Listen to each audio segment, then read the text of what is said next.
அனைவருக்கும் வணக்கம். இந்த பதிவில் என்ன பார்க்க போகிறோம் அப்படின்னா, அரசன் போல் வாழ்வு கிடைப்பதற்காக மற்றும் நல்ல வேலை கிடைப்பதற்காக இந்த ஒரு தீபத்தை இப்படி ஏற்றி வைத்து வழிபாடு செய்து பாருங்க. உங்களுக்கு நினைத்தபடி நல்ல ஒரு வேலை கிடைக்கும் மற்றும் அரசன் போல் வாழ்வு நமக்கு நிச்சயமாக அமையும். இதற்கு தேவையானது என்ன அப்படின்னா, அரச இலை தேவை. ஒரே ஒரு இலை இருந்தால் போதும். அரச இலை எடுத்துக்கோங்க. வராகியம்மன் வழிபாடு செய்யும் பக்தர்கள் உங்களுக்கு வேலை கிடைக்கணும் அல்லது வீட்டில் இருக்கிறவங்களுக்கு இன்னமும் ப்ரொமோஷன் கிடைக்கணும் அப்படி இருந்தாலும் வாழ்க்கையில் ஏதாவது சின்ன சின்ன தடைகள் வருகின்றது அப்படின்னா அது தீர வேண்டும் அப்படிங்கிறதுக்காக இந்த வழிபாடு நீங்கள் செய்ய வேண்டும்.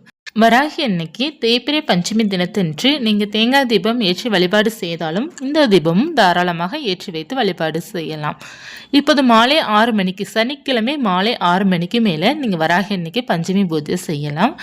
நீங்கள் வராகி தாய்க்கு பூக்களால் அலங்காரம் செய்துட்டு தேங்காய் தீபம் ஏற்றுபவர்கள் தேங்காய் தீபம் ஏற்றிக்கோங்க. இல்லை நீங்கள் மற்ற தீபங்கள் ஏற்றுறீங்க, நெய் தீபம் இந்த மாதிரி ஏற்றுறீங்க அப்படின்னா கூட நீங்கள் ஏற்றிக்கொள்ளலாம். பஞ்சமுக விளக்கு நீங்கள் ஏற்றணும்னு விருப்பப்பட்டீங்க அப்படின்னா கூட நீங்கள் ஏற்றிக்கொள்ளலாம்.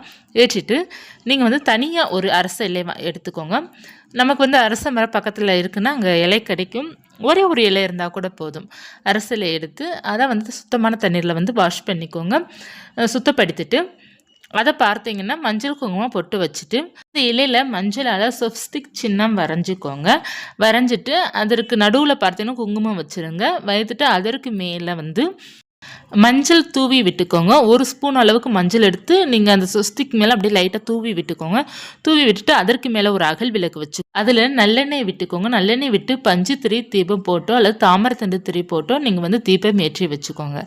ஏற்றி வைத்துட்டு அந்த விளக்குக்குள்ளே அதாவது நல்லெண்ணெய்க்குள்ளே பார்த்தீங்கன்னா 2-3 கல்கண்டு போட்டு நீங்கள் தீபம் ஏற்றிக்கோங்க.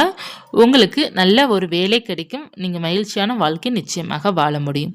இந்த தீபம் நீங்கள் ஏற்றி வைத்து வராகியனை பார்த்த மாதிரியும் வைக்கலாம். அப்படி இல்லைன்னா கிழக்கு திசை பார்த்தது போல் இந்த விளக்கு ஏற்றி வைக்கலாம். கிழக்கு திசை அல்லது வடக்கு திசை பார்த்து நம்ம தீபம் ஏற்றுவது ரொம்ப நல்லது. வடக்கு திசை பார்த்து நம்ம தீபம் ஏற்றணும் அப்படின்னா நமக்கு செல்வம் செழிக்கும். அதாவது வடக்கு திசை பார்த்து அந்த தீபச்சுடர் எரிய வேண்டும். கிழக்கு பார்த்த மாதிரி நமக்கு தீபச்சுடர் எரியுது அப்படின்னா நமக்கு ரொம்ப நல்லது. தெய்வீக கடாட்சம் கிடைக்கும். நமக்கு நம்மளுடைய வேண்டுதல் சீக்கிரமாக நிறைவேறும். அதனால் இந்த 2 திசை பார்த்து தான் எப்போதுமே விளக்கு ஏற்ற வேண்டும். ரொம்ப நல்லது. இல்லை வராகியம்மனை பார்த்த மாதிரி நம்ம ஏற்றலாமான தாராளமாக ஏற்றிக்கொள்ளலாம். இப்போ வராகியம்மன் படம் கிழக்கு நோக்கி இருக்கின்றது அப்படின்னா மேற்கு திசை பார்த்து நீங்கள் இந்த விளக்கு வைக்கிறீங்க அப்படின்னா தவறு கிடையாது. தெற்கு பார்த்த மட்டும் நம்ம விளக்கு ஏற்றக்கூடாது, விளக்கு வைக்கக்கூடாது. முக்கியமான திசை முதல்ல கிழக்கு திசை, அடுத்து பார்த்தீங்கன்னா வடக்கு திசை, அதற்கப்புறம் வேறு வழி இல்லை அப்படின்னா மேற்கு திசை. இந்த 3 திசை தான் பார்த்தீங்கன்னா இறைவனுக்கு தீபம் ஏற்ற வேண்டிய முக்கியமான திசைகள். இந்த திசைகளை தான் நம்ம பார்த்து தீபம் ஏற்றணும். அது மாதிரி சுவாமி படங்களும் நம்ம வைக்கணும் அப்படிங்கிறது சொல்லப்பட்டிருக்குது. ஆனால் ஒரு சில பேர் என்ன சொல்கிறாங்க அப்படின்னா ஒரு சில தெய்வங்கள் தெற்க பார்த்த மாதிரி வைக்கலாம் அப்படிங்கிறது சொல்லுவாங்க. ஆனால் நம்ம தெய்வ படத்தை கிழக்கும் வடக்கு பார்த்த மாதிரி வைப்பதே ரொம்ப ரொம்ப நல்ல பலன் கொடுக்கும். ஒரு சில பேர் வீட்டில் அமைப்புகள் மேற்கு திசை பார்த்து கூட இருக்கும். அப்படி இருக்கும்போது மேற்கு திசை பார்த்து நீங்கள் வைத்துக்கணும். இந்த நாள் என்று சனிக்கிழமை பஞ்சமி திதி முடிவதற்குள்ளே இந்த தீபம் ஏற்றி வைத்து வழிபாடு செய்து பாருங்கள். நல்ல ஒரு வேலை கிடைக்கும். இந்த சனிக்கிழமை நமக்கு இருப்பதனால இந்த நாளன்று காக்காக்கு சாதம் வைத்து நீங்கள் வழிபாடு செய்யும்போது உங்களோட முன்னோருடைய அருளும் கிடைக்கும் மற்றும் தடைகள் விலகும். நமக்கு நினைத்த காரியங்கள் நினைத்தபடியே நமக்கு நடக்கும். சனிக்கிழமை நமக்கு பஞ்சமி வருகின்றது அப்படின்னா சனி தோஷங்கள் அனைத்துமே நம்மளை விட்டு விலகும். சனி கிரகத்தால் ஏதாவது பாதிக்கப்பட்டிருக்கிறீங்க அப்படின்னா அதுவும் நமக்கு சரியாகும். இல்லை சனிக்கிழமை வருவது ரொம்ப நல்ல தினம். இந்த நாளன்று நம்ம பூஜை செய்வதே நமக்கு ரொம்ப நல்லது. ஏன்னா நிறைய பேருக்கு பிரச்சனைகள் தான் அதிகமாக இருக்கும். அது கடன் தொல்லையாக இருக்கலாம், அல்லது கிரகத்தால் ஏதாவது பாதிப்புகள் இருக்கலாம், ஏதாவது ஒரு திசை சரியில்லாமல் இருக்கலாம், அது தசா புத்தி கூட சரியில்லாமல் இருக்கலாம் அப்படிங்கிறது சொல்லுவாங்க. அந்த மாதிரி இருப்பதனால கூட நமக்கு வீட்டில் கொஞ்சம் கொஞ்சம் பிரச்சனை கொண்டே இருக்கும். அதற்காக நம்ம இந்த சனிக்கிழமை என்று செய்கின்ற பிரார்த்தனை நமக்கு நல்ல பலன் கொடுக்கக்கூடியதாக இருக்கும். அதில் முக்கியமாக வராகியனை வழிபாடு 100% நமக்கு பிரச்சனையை தீர்த்து வைக்கும். அது நான் சொல்ல தேவையில்லை, உங்கள் எல்லோருக்குமே தெரியும். நிறைய பேர் நீங்கள் சொல்லியிருக்கிறது என்ன அப்படின்னா வராகியனை வழிபாடு செய்த பிறகுதான் எனக்கு இருக்கிற எல்லா பிரச்சனையும் தீர்ந்தது, இப்போ தான் நான் நிம்மதியாக இருக்கிறேன் அப்படிங்கிறது பல பேர் சொல்லியிருக்கிறீங்க.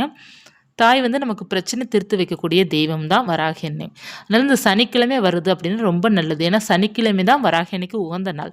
நீங்கள் சனிக்கிழமை தோறும் நீங்கள் வராகி அன்னைக்கு ஒரு 7 சனிக்கிழமை நீங்கள் வழிபாடு செஞ்சீங்க அப்படின்னா பிரம்மாண்டமான வாழ்க்கை நமக்கு அமையும்.